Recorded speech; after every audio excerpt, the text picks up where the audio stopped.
चंदरपुर नाम के एक गांव में बैजू रहता था। वो अपने ठेकेदार विक्रम के यहाँ ईंटें पत्थर तोड़ने और जोड़ने का काम किया करता था।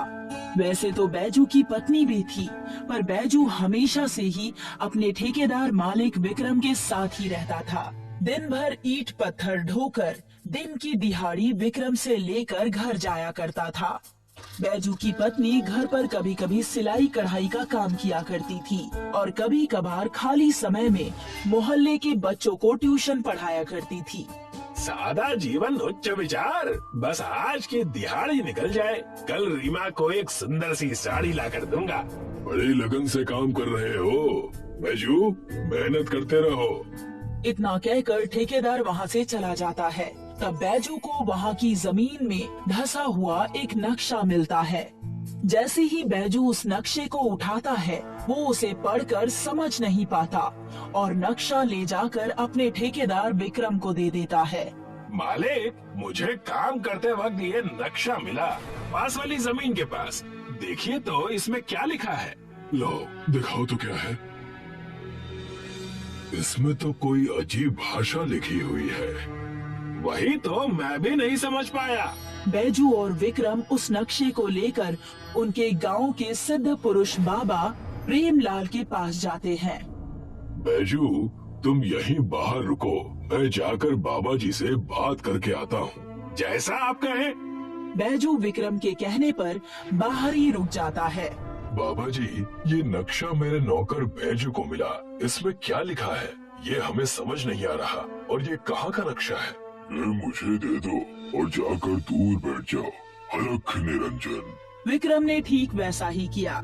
जैसे ही सिद्ध बाबा ने नक्शे को खोला, उसमें से चमक आ रही थी।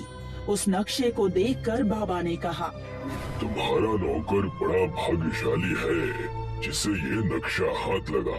उसने जरूर कुछ पुण्य का काम किया होगा, तभी उसके हाथ ये नक्शा आया है। जी वो बाहर ही खड़ा है, आप कहें तो मैं उसे बुला लूं। ये नक्शा एक बड़े मायावी केसर के झरने का नक्शा है। केसर का झरना?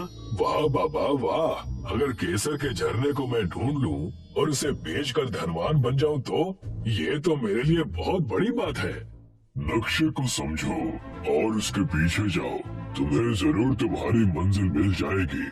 विक्रम उस बाबा के कहने पर तुरंत ही नक्शे की मदद से बैजू के साथ केसर के झरने को ढूंढने लगा। मालिक, लगता है आपने नक्शा ढंग से नहीं देखा। यहाँ तो चारों तरफ पेड़ ही पेड़ है, कहीं वो बाबा ढोंगी तो नहीं। चुप रहो और नक्शे के हिसाब से चलो। विक्रम ने जैसे ही नक्शा देखा, नक्शा चमकने लगा और फिर विक्रम बैजू के साथ जहाँ खड़ा था वहाँ की जमीन धंसने लगी। बचाओ, ये हम कहाँ जा रहे हैं मालिक?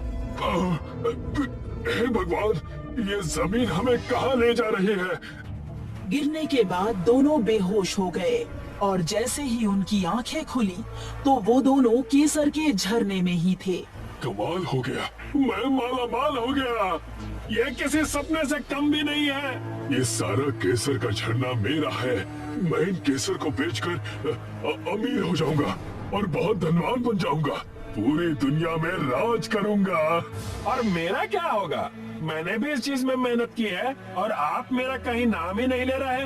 तो घोड़ी का नौकर, तुझे ऐसा नहीं लग रहा कि ज्यादा बोल रहा है?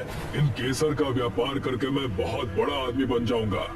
देखना, आपको आपका ये लालच बहुत भारी पड़ेगा। मैं अभी यहाँ से जा रहा हूँ।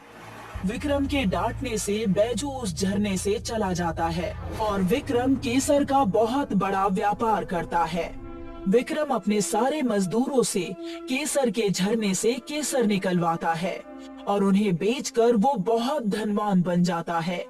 देखते ही देखते वो नई गाड़ी, बड़ा बंगलो सब कुछ खरीद लेता है और दूसरी तरफ बैजू अपने खेतों में काम करने लगता है। वो नक्शा मुझे मिला था और झरने के मजे मालिक ले गए। खुद को कोसने से आपको क्या मिलेगा? ये चीज अगर आपको सुलझानी ही है, जिन्होंने उस नक्शे की जानकारी ठेकेदार विक्रम को दी। तुमने ठीक कहा भाग्यवान, मैं तुरंत उस बाबा के पास जाऊंगा और उन्हें जाकर सारी बातें बताऊंगा। बैजू गुस्से से उस बाबा के पास जाता है जिन्होंने नक्शा पढ़कर बताया था। अलग निरंजन, आओ बैजू, मैं तुम्हारा ही इंतजार कर रहा था। आप इंतजार तो करेंगे ही ना। उस छल कपटी ठेकेदार जिसके पास पहले से ही इतना पैसा है, उसे नक्शे की मदद से केसर का झरना बता दिया और उन्होंने मुझे एक फूटी कौड़ी तक नहीं दी।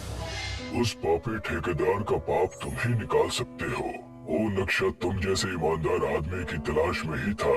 जैसे ही तुम्हें मिला वो चमक उठा और केसर का झरना बहने लगा।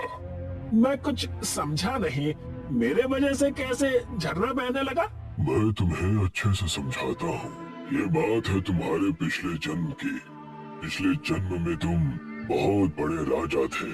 केसर की खेती तुम्हारे राज्य में बहुत मशहूर थी।